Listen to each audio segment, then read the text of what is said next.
Ano ba, Friday na. amihan, Mm. tapos May La Nina, meron wala pang tayong declaration? wala Wala pa? pa, pero parang sinasabi 'di ba na talagang magkakaroon tayo ng La Nina. Ano bang ibig sabihin ng La Nina? Alamin na natin. Nasa linya na po natin.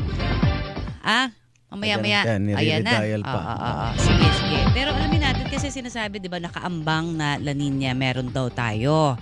Dapat nga daw yun, di ba, mas sa third quarter. So, itong papasok ng Disyembre kaya, ano kaya ang ating aasahan? Kasi mas maraming malalakas na Ayan na. bagyo.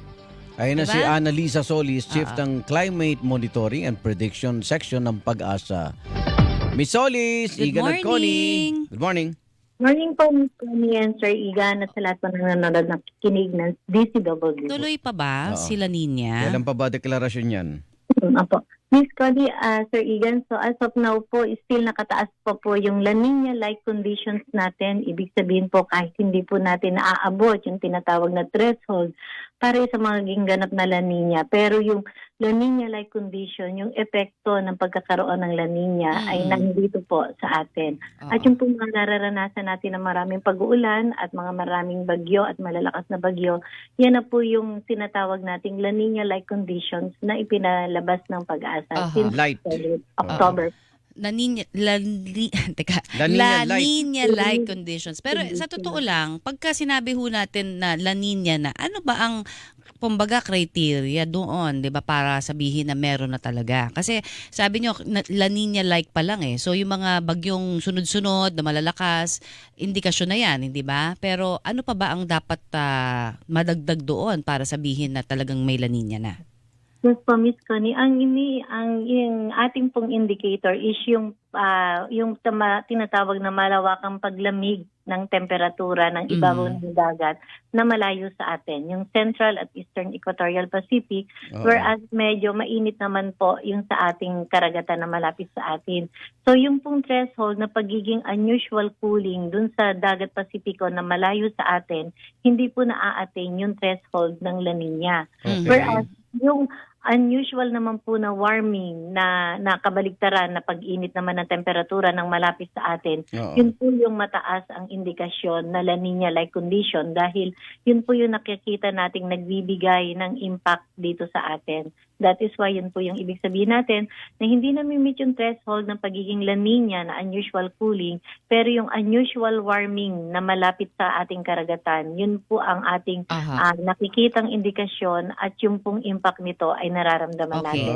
Sabi so yun po ang ibig sabihin ng La Nina-like La Nina. Okay. Pero sabi ho, 74% na maaaring magka-La Nina talaga tayo, ma-declare between itong pagitan ng buwan ng Disyembre ba? Disyembre o buwang ito hanggang January?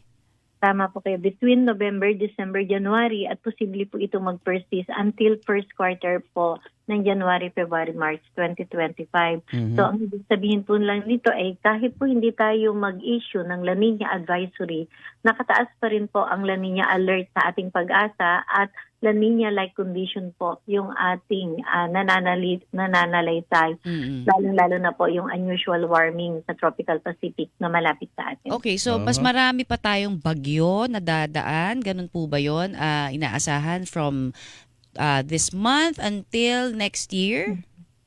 Well, sa ngayon po, yung nakita nating mga nagdaan ng bagyola mula October, November, December. So yan po yung unusually high frequency po ng ating mga bagyo ng tropical cyclone.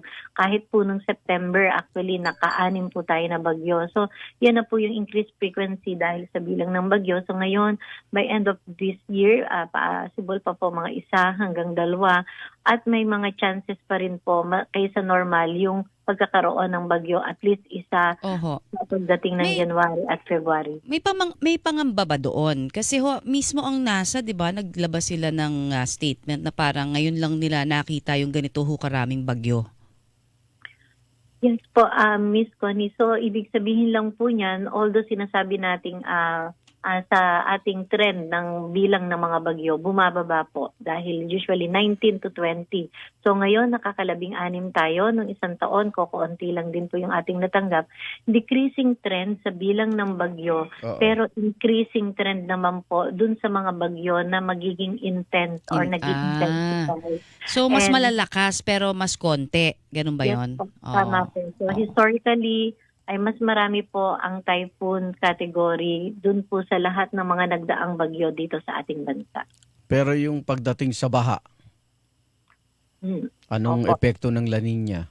Opo. So yan po kasi, Kasi yung... nakita natin Mas sa El malalakas Nino, oo. natuyo eh. Mhm. Oo. Sa La Yes po. Nina, parang babalik rin lang ba natin? Yes po, Igan. So, Nako. ibig sabihin po, yan po yung natural na pagbalanse ng ating nature. So, Oo. yeah, ito yung, yung nature has its own way to balance itself. Yun po yung ating paulit-ulit na galing tayo sa tuyo, kukunti ang ulan. So, babawi yung ating nature na Nature. gusto naman niya magbigay ng maraming mga So, pag-uulan. sa itong nasaksiyan nating mga malawakang pagbaha, may mga lugar na hindi nga binaha, pero binabaha ngayon. Pag may La Nina, mas grabe pa ba yung mararanasang pagbaha? Yes po, mas mataas po ang tsansa na posibleng magkaroon ng baha dahil mataas po ang tsansa na posibleng makakatanggap tayo ng maraming ulan. So, pati hindi mga lang storm surge, mas matataas po, Miss Solis? Tama po kayo, and Nako, depende rin po sa nakakalungkot, mga no? yung timing at saka din po yung kung kailan at saan dadaan ng bagyo. So meron din pong maraming key ingredients para po magkaroon ng isang mataas na storm surge. So hindi lang po yung lakas ng hangin, kundi pati po yung geographical location kung saan tatama or pupunta yung bagyo. So talagang marami pa tayong kailangang gawin for climate change, 'di ba? Sabi ko nga kanina na good news tayo na may kabilang po tayo sa top 10 ng Climate Change Performance Index ng 2025. Pero sa nakikita ho natin kasi ito ay usapin na pangkalahatan sa buong mundo, 'di ba, yung climate change. Pero tayo ho syempre kasama, apektado. Dito ho sa ating geographically speaking, kung saan po naka-situate ang ating bansa, nasa Pacific Ring of Fire pa daw, yung mga ganyan. Mas talaga ho bang inevitable o hindi ho maiiwasan na tayo ho ay magkaroon ng mas madalas na mga weather systems or phenomenon na katulad po ng La Nina? Yes po, tama po kayo. Hindi po natin mababawasan yung tinatawag nating increased vulnerability sa mga pagpasok ng mga matitinding mga bagyo, maraming pag-ulan dahil yun na po talaga yung geographical locations natin. At sa buong mundo po tayo yung nakakatanggap ng pinakamaraming bagyo on the average sa Ay, isang Diyos ko. taon. Kaya nga. Parang Doon sinalo pa na lang natin po. lahat, no? Opo. Oo. So talaga po yung exposure natin din sa ating mga bagyong yaan ay hindi po maaari.